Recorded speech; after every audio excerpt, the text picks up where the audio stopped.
ఇప్పుడు నాకు ప్రోగ్రామ్ అది అయిపోతారా కావాలంటే ఇక్కడ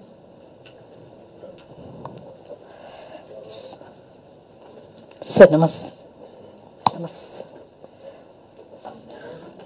Say good morning to sir.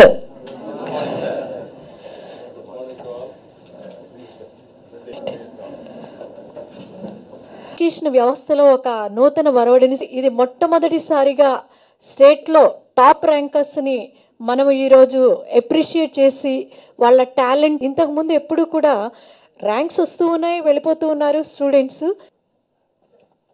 ముఖ్యమంత్రి గారికి అందరికీ నమస్కారం. మనకు సభలో ఉన్నప్పుడు ఏం మాట్లాడాలి, మీరందరూ ఏం ఊహిస్తున్నారని ఆలోచించి మాట్లాడు. మీరందరూ ముఖ్యమంత్రి గారు చెప్పింది వినడానికి వచ్చారు కాబట్టి నేను ఒకే ఒక నిమిషం చెప్తున్నా. ఈ పిల్లలు కన్న తల్లిదండ్రులు ఆల్రెడీ మీ రుణం తీర్చుకున్నారు. వాళ్ళకి ఈ రకంగా మీరు అవార్డులు తెచ్చి నేను మనస్ఫూర్తిగా మిమ్మల్ని అభినందిస్తున్నాను. ఆల్రెడీ ఇంత చిన్న వయసులోనే ఆ తల్లిదండ్రులు గర్వంగా ఉండేట్టున్నారు.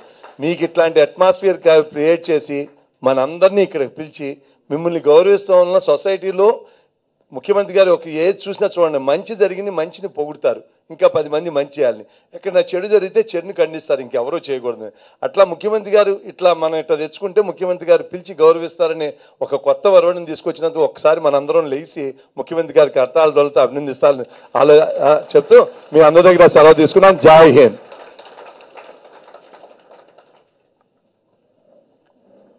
సరే, ఈ సంవత్సరం నువ్వు కూర్చో, నువ్వు చెప్పక్కర్లేదు, కూర్చో. నేను ఇక్కడే ఉన్నా కదా, నాకు అర్థమైపోతుంది. చాలా సంతోషం. మొత్తం కలిసి 158 మంది వచ్చారు. Both parents and students, only students మాత్రం 158 మంది స్టూడెంట్స్ వచ్చారు, ఆల్ టాపర్స్. అందులో పేరెంట్స్ కూడా వచ్చారు.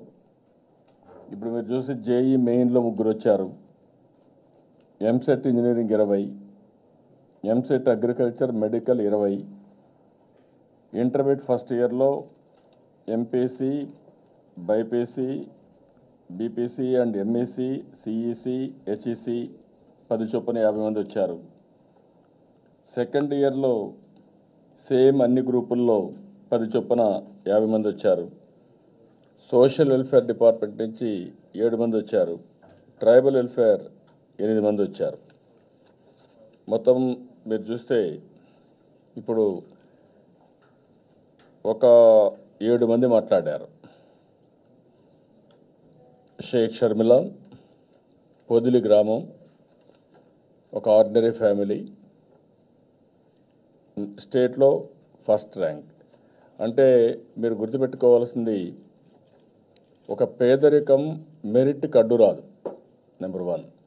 నెంబర్ 2, గ్రామీణ ప్రాంతాల్లో కూడా ప్రతిభకు అడ్డు రావు. చాలామంది అనుకుంటాం హైదరాబాద్లోనే ఢిల్లీలోనే చదివితేనే పెద్ద ర్యాంకులు వస్తాయని. కరెక్ట్ కాదు. నాలెడ్జ్ అనేది మనం చూపించే విధానం, మనం చేసే సాధన పైన ఆధారపడుతుంది. ఆ అమ్మాయి ఆశయం కూడా ఐఏఎస్ కావాలని. పిల్లల్లో కూడా ఒక నూతనమైనటువంటి ఆలోచనలు. ఇప్పుడు వారితో మాట్లాడితే వారు చెప్పడం నైమిషా డాక్టర్ కావాలని, కార్డియాలజిస్ట్ కావాలని. ఒక బాపట్ల, ఇది కూడా మామూలు సెంటరే, అక్కడి నుంచి వచ్చి బ్రహ్మాండంగా ఇదయ్యారు. మూడోది నెహా, శ్రీకాకుళం, ఒక బ్యాక్వర్డ్ డిస్ట్రిక్ట్, తండ్రి కూడా లేడు, పేరెంట్స్ గ్రాండ్ పేరెంట్స్ చదివించారు. పట్టుదలతో, టెన్షన్ ఉన్నా స్ట్రెస్ ఉన్నా చదువుకోవాలనే పట్టుదలతో ఆ అమ్మాయి చదువుకోవడం. ఒక వెనుకబడిన వర్గాల నుంచి ఆ అమ్మాయి కూడా ఒక ఆశయం, నేను ఐఏఎస్ కావాలి, నేను సర్వీస్ చేయాలని ఒక ఆశయం. అబ్దుల్ కయూమ్, ఇతను కూడా నిమ్మకూరు ఎన్టీఆర్ జూనియర్ కాలేజ్ నుంచి చదువుకున్నాడు. అక్కడి నుంచి రెసిడెన్స్ స్కూల్ చదువుకొని ఇప్పుడు టాపర్ కింద వచ్చాడు సిఈసిలో. అతను కూడా ఐఏఎస్ కావాలని. ఇంకొక పక్క ప్రభాకర్ రెడ్డి, జేఈ ర్యాంకర్. ఇప్పుడు ఇక్కడ ఒక్కోసారి ఇది ఒక ఎగ్జాంపుల్. ఇది ఇంటర్మీడియట్లో ర్యాంకర్ రాలేకపోయినా జేఈలో ర్యాంకర్గా వచ్చారు. అంటే మీరు డిసప్పాయింట్ అవ్వాల్సిన అవసరం లేదు. ఒక్కొక్కసారి ఒక్కొక్క సిచ్యువేషన్లో మనం ఇదవుతాం, కానీ నిరంతరం శ్రమ చేస్తే మళ్ళీ పికప్ చేసుకునే అవకాశం ఉంటుంది. అలాంటిది పికప్ చేసుకోవడంలో ప్రభాకర్ రెడ్డి ముందుకు పోయాడు. I'm very happy. This is how all students has to think. Defeat అనేది ఎప్పుడు యాక్సెప్ట్ చేయకూడదు. మీరు పిల్లలు డిఫీట్ అంటే తాత్కాలికంగా సెట్ బ్యాక్స్ వస్తాయి, అది డిఫీట్ కాదు. కానీ మళ్ళీ మీరు ప్రయత్నం చేస్తే మళ్ళీ దాన్ని ఓవర్కమ్ అయ్యే శక్తి మీకు ఉంటుంది. ఆ విధంగా మీరు చేశారు. అతను ప్రొఫెసర్ కావాలని, ఒక బెస్ట్ అకాడమిషియన్ కావాలని, అది ఆయన కోరిక, డిజైర్. మసయ్య ట్రైబల్ వెల్ఫేర్ ఇక్కడి నుంచి వచ్చాడు. ఎంత కాన్ఫిడెంట్గా ఉందని మీరు చూశారు. అంటే ఇక్కడ ఏజెన్సీ ఏరియాలో వచ్చిన కమ్యూనిటీ వీకర్ సెక్షన్ అయినా, లేకుంటే గిరిజన ప్రాంతాల నుంచి వచ్చేవనే ఆలోచన లేకుండా ఒక కాన్ఫిడెంట్గా నేను కూడా చేయగలుగుతాను, నేను బెస్ట్ డాక్టర్ అవుతాను, సమాజానికి సర్వ్ చేస్తాను అనే ఉన్నతమైన ఆశయంతో అతను ముందుకు వచ్చే పరిస్థితి వచ్చింది. Is having total confident, NEET రాస్తాను, డెఫినెట్గా సెలెక్ట్ అవుతానని. ఇంకొక పక్కన Pallavi being a poor, Chittoor జిల్లా నుంచి వచ్చింది, సిఈసిలో సెకండ్ ర్యాంక్. తండ్రి కొబ్బరి బొండాలు అమ్ముతారు. ఆ అమ్మాయి అవమానపడలా, నా తండ్రి కొబ్బరి బొండాలు అమ్ముతారు కానీ నాకు ఐఏఎస్ కావాలన్నది. మీరు ఇక్కడ గుర్తుపెట్టుకోవాల్సిన పిల్లలందరూ ఒక చిన్న కుటుంబం నుంచి వచ్చిన ఉన్నతమైన ఆలోచన, గోల్ కూడా highest goal. That is where I real appreciate that girl. అందులో అవకాశం రాకపోతే లేదు, మళ్ళా నేను మిస్ అయిపోతానేమో చొరవ తీసుకొని నాకు ఎన్టీఆర్ మెమోరియల్ ట్రస్ట్లో మీరు చేయించండి సార్, నేను తప్పకుండా సక్సెస్ అవుతాననే పరిస్థితికి అమ్మాయి వచ్చింది. అది చొరవ అనేది కూడా చాలా ఇంపార్టెంట్ లైఫ్లో మీరు గుర్తుపెట్టుకోవాలి. ఈరోజు ఇక్కడ మిస్ అయితే మళ్ళా నన్ను కలవలేమనే ఉద్దేశంతో లేచి వచ్చి తన బాధ చెప్పుకోగలిగిందంటే అలాంటి మనోభావాలు మీకు అందరికీ ఉంటాయి. ఎప్పుడు చొరవ తీసుకోవాలి, అప్పుడు చొరవ తీసుకుంటే ఆ అమ్మాయి నాకు చెప్పకపోతే నేను ఇప్పుడు చేయలేకపోయి ఉండొచ్చు, కానీ అమ్మాయి చెప్పగలిగింది కాబట్టి నా దృష్టికి వచ్చింది కాబట్టి ఇమ్మీడియట్గా ఆ అమ్మాయిని రికగ్నైజ్ చేయడమే కాదు పూర్తిగా చదివించే బాధ్యత ఎన్టీఆర్ మెమోరియల్ ట్రస్ట్లో అమ్మాయికి అన్ని కోచింగే కాకుండా గవర్నమెంట్గా రెండూ చేస్తాం. Will do it. ఈరోజు ఇక్కడ రెండు విషయాలు నేను ఎప్పుడూ చెప్పేవాడిని, ఇప్పుడే కాదు ఇంత మునుపు కూడా నేను చెప్పేది మీ అందరికీ. నేను అర్లియర్గా నేను ముఖ్యమంత్రి అయినప్పుడు సమైక్య ఆంధ్రప్రదేశ్కి నాలెడ్జ్కి ఎక్కువ ప్రాధాన్యత ఇచ్చాను. ఆ రోజు మీరందరూ చిన్నపిల్లలు, 16 సంవత్సరాల కంటే ముందు అప్పుడు పుట్టుంటారు మీరు. కొంతమంది పుట్టిన వాళ్ళు చిన్నగా 1 year 2 year ఓల్డ్ ఉంటారు. ఆ రోజు పెద్దవాళ్ళందరూ ఉన్నారు. నేను ఆ రోజు ఆలోచించింది, ఆంధ్రప్రదేశ్ రాష్ట్రంలో నాలెడ్జ్కి ఎక్కువ ప్రాధాన్యత ఇవ్వాలి. మన రాష్ట్రం వ్యవసాయ రాష్ట్రం. వ్యవసాయ కుటుంబంలో పుట్టిన పిల్లలు, పేద కుటుంబంలో పుట్టిన పిల్లలు పేదలుగానే మిగిలిపోకూడదు. అందుకే మీకు ఒక పెద్ద ఎత్తున అవకాశాలు కల్పించాలనే ఉద్దేశంతో నేను నెంబర్ ఆఫ్ ఇంజనీరింగ్ కాలేజీలు స్టార్ట్ చేశాను. 30 కాలేజీలు 9 సంవత్సరాల్లో 300 కాలేజీలు, 250 నుంచి 300 కాలేజీలు చేశాం.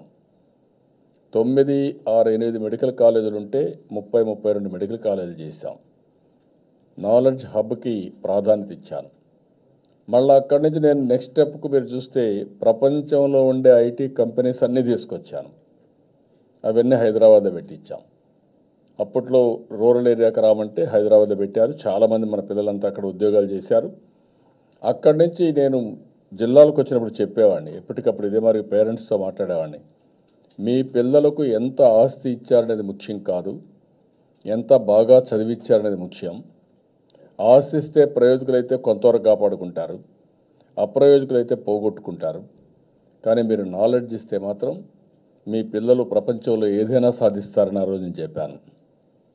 దాని పర్యవసానం మీరు చూస్తే చాలామంది అమెరికాకి వెళ్ళారు మన వాళ్ళు. ఈరోజు మీరు చూస్తే Microsoft one of the best technology company. CEO ఎవడంటే మన ఆంధ్రావాడు, తెలుగు బిడ్డ, నాదేళ్ల సత్య. ఇంకొక పక్క Google company, one of the most creative company Google company. దానికి CEO ఎవరంటే సుందర పిచ్చాయ్, మన తమిళనాడు, మన పక్క రాష్ట్రంలో. సుందర పిచ్చాయ్ ఆదాయం చూస్తే మొన్నే మీరు పేపర్లో కూడా చదివి ఉంటారు, దగ్గర దగ్గర 1000 కోట్లు 2000 కోట్లు. మీరు ఎంత కష్టపడి పేరెంట్స్ ఆస్తి సంపాదిస్తే 10 ఎకరాలు ఇస్తారు, 20 ఎకరాలు ఇస్తారు, 30 ఎకరాలు ఇస్తారు. కానీ మన పిల్లలు బాగా చదువుకుంటే ప్రపంచాన్ని జయించడమే కాకుండా ఒక సామాజిక బాధ్యత తీసుకుంటారు. ఇప్పుడు నేను చూశాను చాలామంది పిల్లల్లో ఒక నూతనమైన ఆలోచన, కొత్తగా డబ్బుల సంపాదన కంటే మేము సమాజానికి తిరిగి పే చేయాలి, మాలాంటి వారికి సహాయపడాలి అని చాలామంది ఐఏఎస్కి వస్తామనే పరిస్థితికి వచ్చారు. ఇది ఆ అమ్మాయి అనుకుంటే షీ కెన్ గో యాజ్ ఐటీలోనో డాక్టర్గానో పోతే ఇంకా ఎక్కువ డబ్బులు వస్తాయి. ఒక సామాజిక బాధ్యతతో పిల్లలందరూ ప్రవర్తించే పరిస్థితి వచ్చింది. ఇటీవల నేను అమెరికాకు పోయినప్పుడు చూశాను. అమెరికాకు పోయినప్పుడు చూసినప్పుడు నేను ఫస్ట్లో మాట్లాడాను. చాలామంది ప్రొఫెషనల్స్ అమెరికాకు వచ్చారు. ఇండియాలో చాలామంది అమెరికాకి వెళ్ళారు, వేరే దేశాలకు వెళ్ళారు. అయితే ఇండియాలో వెళ్ళిన వాళ్ళల్లో గుజరాత్ నుంచి చాలామంది అమెరికాకి వెళ్ళి వ్యాపారాలు చేశారు. వ్యాపారాలు అంటే మోటార్స్ ఇవన్నీ వాళ్ళు చేశారు. పంజాబ్ నుంచి చాలామంది అమెరికాకి వెళ్ళి వ్యవసాయం చేశారు. పెద్ద పెద్ద ఫార్మ్స్ అన్నీ తీసుకొని వ్యవసాయాలు చేశారు. ఆంధ్రప్రదేశ్ నుంచి చాలామంది అమెరికాకి వెళ్ళి ఉద్యోగాలు చేశారు. డాక్టర్గాను ఇంజనీర్గాను చేశారు. నేను ఆ రోజు చెప్పేవాడిని, ప్రపంచంలో ఎన్ని ఇబ్బందులున్నా వాళ్ళకు రాజకీయాలు ఎన్నున్నా మీరు చూస్తే 80 లక్షల జనాభా జూయిషులు. వాళ్ళు అక్కడక్కడ ఒకరు వెళ్ళిపోయి ఒక దేశంలోకి వెళ్ళిపోయారు. ఆ దేశంలో బ్రహ్మాండంగా డబ్బులు సంపాదించారు. మన వాళ్ళకి నేను ఒక మెసేజ్ ఇచ్చాను అప్పట్లో. నా మెసేజ్ ఏంటంటే, మీరు కూడా ఉద్యోగంతో సాటిస్ఫై కాకూడదు. జీవితంలో నేను దేనికి సాటిస్ఫై కావడంలా మీరు చూస్తూ ఉంటారు. ఎందుకు నేను సాటిస్ఫై కాలేదంటే, నేను తృప్తి పడిన రోజున నేను పనిచేయలేను మళ్ళీ. అట్ట కాకుండా నేను నాకే ఒక బెంచ్ మార్క్ పెట్టుకొని 24 గంటలు పిల్లలు చాలా వరకు అబ్జర్వ్ చేశారు. నాకు ఏ ఆలోచన లేదు. నా ఆలోచన అంతా ఈ రాష్ట్రంలో పుట్టిన ప్రతి ఒక్క వ్యక్తి ఆనందంగా ఉండాలి, ప్రపంచానికి ఒక ఆదర్శంగా ఉండాలి, మన పిల్లల తెలివితేటలు ప్రపంచానికి ఉపయోగపడేట్టుగా వీళ్ళని తయారు చేయాలనే ఏకైక లక్ష్యంతో నేను పనిచేస్తున్నాను తప్ప వేరే ఆలోచన లేదు. అందుకే నేను అప్పట్లో కూడా మీరు చూస్తే నేను ప్రతిభ అవార్డులు పెట్టా. ప్రతిభ అవార్డు పెట్టి మీరు పాస్ అయిన తర్వాత టాప్ ర్యాంకర్స్ 3 వస్తే, ఇంటర్మీడియట్లో టాప్ ర్యాంకర్స్ వస్తే మళ్ళీ అడిగే పని లేదు. ఇప్పుడు మనం ప్రతిభ అవార్డు ఓన్లీ కొన్ని ఇచ్చాం, కానీ నేను అదే ఆలోచిస్తున్నా. టాప్ ర్యాంకర్స్ ఒక 3 5 అన్ని ఎగ్జామ్స్ చూసుకొని అక్కడి నుంచి డబ్బులుందా లేదని కూడా వ్యత్యాసం లేకుండా మీ కాళ్ళపైన మీరు నిలబడేట్టుగా మీ చదువుకు ఎంత అవుతుందో నెక్స్ట్ ఎడ్యుకేషన్. ఇప్పుడు ఉదాహరణకు మన షర్మిల కాదు, ఇంకో షర్మిల కదా,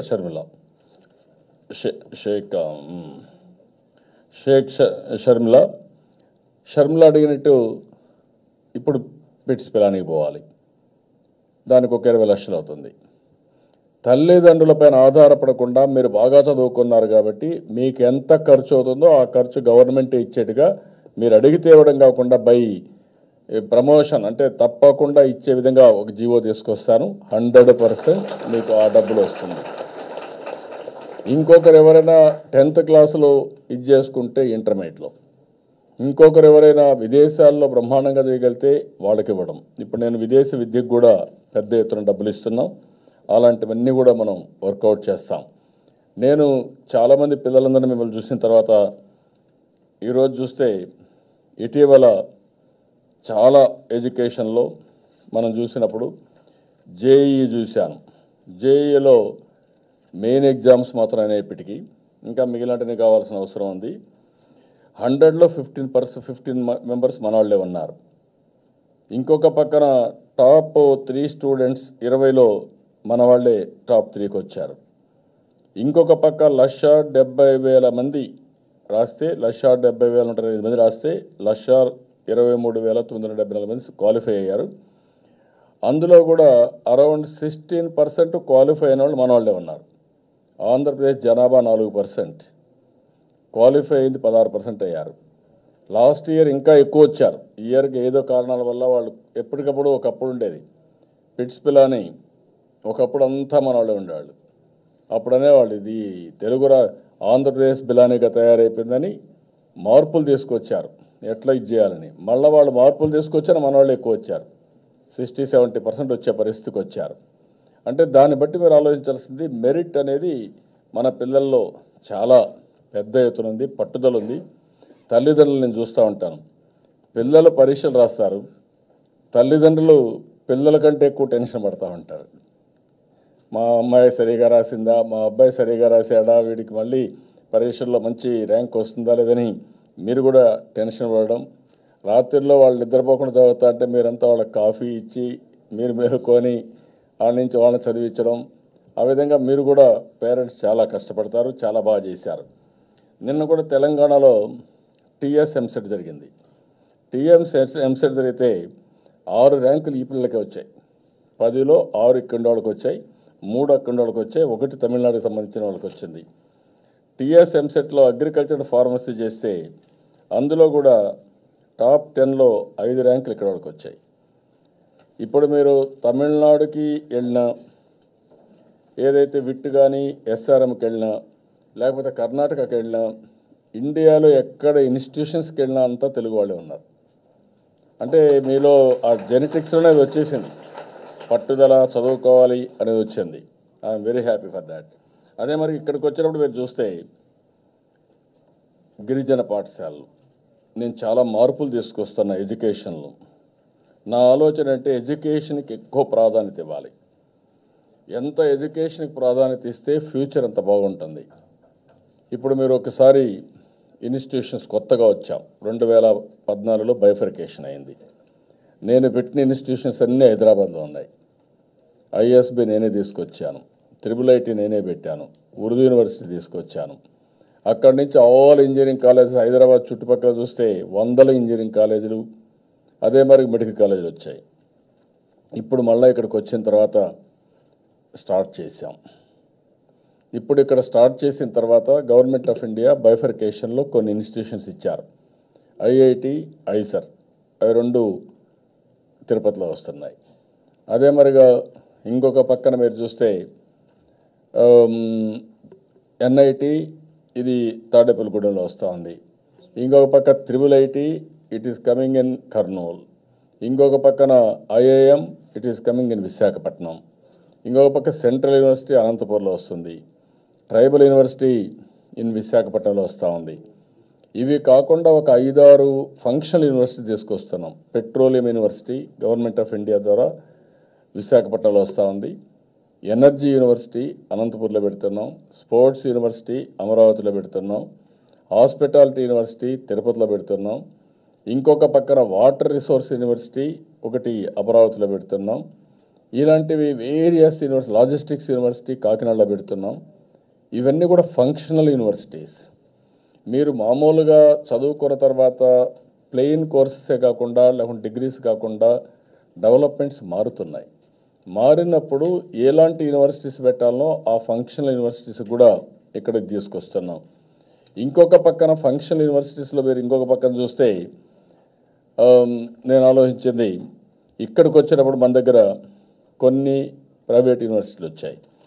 విట్ వచ్చింది, ఎస్ఆర్ఎం వచ్చింది, సెంటూరియన్ వచ్చింది, గ్రేట్ లేక్స్ వచ్చింది, ఐఎఫ్ఎంఆర్ వచ్చింది. ఇంకొక పక్క all India medical institute of sciences ఇక్కడికే వచ్చింది. ఇంకొక పక్క ఇండో యూకే కలిసి ఒక హాస్పిటల్, ఒక కాలేజ్ ఇక్కడే పెడుతున్నారు. దుబాయ్ నుంచి ఒక అతను వచ్చి ఒక యూనివర్సిటీ, ఒక మెడికల్ కాలేజ్, హాస్పిటల్ ఇక్కడే పెట్టే పరిస్థితికి వచ్చారు. అంటే మీరు గుర్తుపెట్టుకోవాల్సింది, నేను ఆలోచించేది, ఈరోజు ప్రపంచంలో ఉండే నాలెడ్జ్ని అంతా ఇక్కడ తీసుకొస్తాం. Iowa one of the best university in agriculture, they are coming here mega seed park తయారు చేయడానికి. అదే మరి Stanford one of the best university, they are coming on cancer, medical school నుంచి క్యాన్సర్ డెవలప్ చేయడానికి ఇక్కడికి వస్తున్నారు. ఇలాంటివన్నీ కూడా ఎందుకు చేస్తున్నారంటే బెస్ట్ యూనివర్సిటీస్ అన్నీ మన రాష్ట్రానికి వస్తే, కంట్రీలో ఉండే బెస్ట్ యూనివర్సిటీస్ వస్తాయి. ఆ ఇన్స్పిరేషన్తో మన స్టాండర్డ్స్ పెరుగుతాయి. రెండోది మీరు కూడా ఒక ఆశ వస్తుంది. ఒకప్పుడు నేను చేశాను, మీరు ఒకసారి చూస్తే నేను ఒక పెద్ద ఎత్తున ఒకప్పుడు ఇంజనీరింగ్ కాలేజీలు పెట్టాను. ఇంజనీరింగ్ కాలేజీలు పెట్టి సిటీస్లో పెట్టాలి, రెవెన్యూ డివిజన్లో పెట్టా. ఇప్పుడు కాన్స్టిట్యున్సీ హెడ్ క్వార్టర్లో వచ్చాయి. ఎక్కడన్నా కాన్స్టిట్యున్సీలో చూస్తే పిల్లలు చూస్తే ఆ కాలేజీ కనపడుస్తుంది. ఆ కాలేజీ కనపడిస్తే మీకు చదువుకోవాలనిపిస్తుంది. దిస్ ఈజ్ వేర్ ఇన్స్పిరేషన్ కోసం డీసెంట్రలైజ్ చేసి పెద్ద ఎత్తున ఈ కాలేజెస్ అన్నీ కూడా మనం చేశాం. దీనివల్ల కూడా మనకు పెద్ద ఎత్తున ఉపయోగపడ్డాయి. అదే మరిగా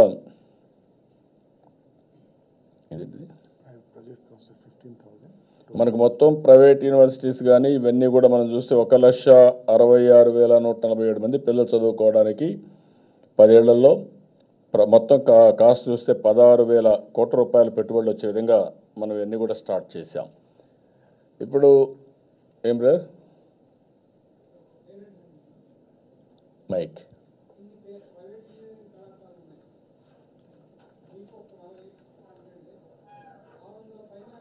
దేశం ఒక చెరుకు ముక్క లాంటిది. బ్రిటిష్ వాళ్ళు దాన్ని పిండేసి పిప్పిన్ చేసేస్తే రాజకీయ నాయకులు దాన్ని ఎగబడి నల్ల చీమల వలె దోచుకుంటుంటారని.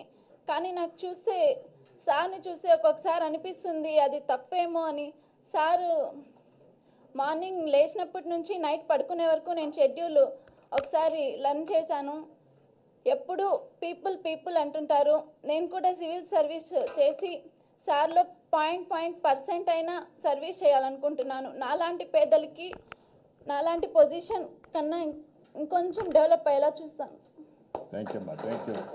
ఒక స్టేట్ కి హెడ్ అయి ఉండి ఒక కామన్ మ్యాన్ తో నీట్ గా అసలు ఎంత కామన్ గా బిహేవ్ చేస్తారంటే we feel like that you are my friend. So it's great thing sir. One and your way of thinking sir చాలా బ్రాడ్ గా ఆలోచిస్తారు సార్. మీ థాట్ చాలా ఎక్సలెంట్. ఎలా అంటే you are not in a direct way, you always ask other. మనం తీసుకున్న డెసిషన్ కరెక్టా కాదా అనేది ఒక క్యాబినెట్లో అందరి దృశ్యాన్ని మీరు తీసుకుని వెళ్ళి అది సరైందంటేనే మీరు అది ప్లాన్లోకి అమలు చేస్తున్నారు. అలాంటి అందరి కోఆపరేషన్ని మీరు డీల్ చేస్తున్నారు. You are not thinking that I'm the chief, so I'm in my rules. మీరు చాలా గొప్పగా చేస్తున్నారు సార్. మీ అడ్మినిస్ట్రేషన్లో ఇలాంటి మంచి ఆపర్చునిటీ ఈ ఫస్ట్ స్టేట్ డివైడ్ అయినాక you are the first chief minister sir.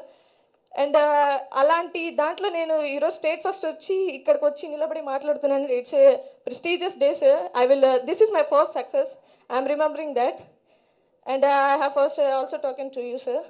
Thank you sir. Thank you so much. వీళ్ళందరూ మన రాష్ట్రంలో చదువుకోకుండా వేరే రాష్ట్రాలకు వెళ్ళే పరిస్థితి లేకపోవడం, ఎందుకంటే వాటిల్లో క్వాలిటీ లేకపోవడం, అది గుర్తించే పద్ధతి వ్యవహారం లేకపోవడం, ఉపాధ్యాయులు వసతులు లేకపోవడం. 50 లక్షలు ఏదైతే ఉన్నాయో పూర్తి ఎస్టిమేట్ కింద ఆఫీసులో ఆమోదించాలి. ఈ ఆఫీసు పన్నుయుక్త ఆఫీసులో దాన్ని ఆమోదించాలని అడుగుతున్నాం. అలాగే ప్రభుత్వం మొత్తం మీరు చూస్తే ఇప్పుడు ఒక 7 మంది మాట్లాడారు. షేక్ షర్మిల ఒక ఆర్డినరీ ఫ్యామిలీ,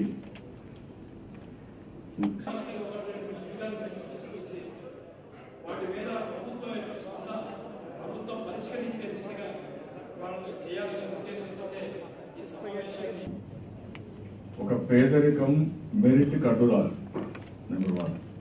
నెంబర్ 2, చాలా మంది అనుకుంటాం హైదరాబాద్లోనే ఢిల్లీలోనే చదివితేనే పెద్ద ర్యాంకులు వస్తాయని. కరెక్ట్ కాదు. నాలెడ్జ్ అనేది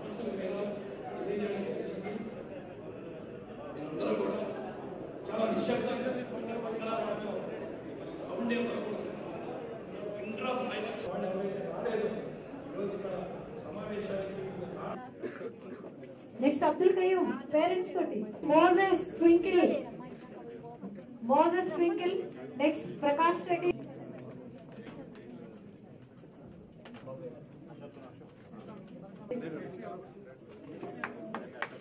నెక్స్ట్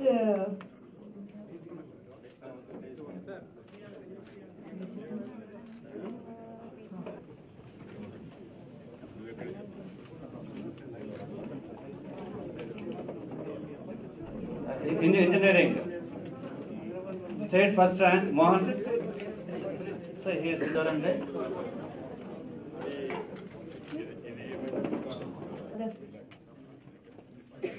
Sarika Rambabu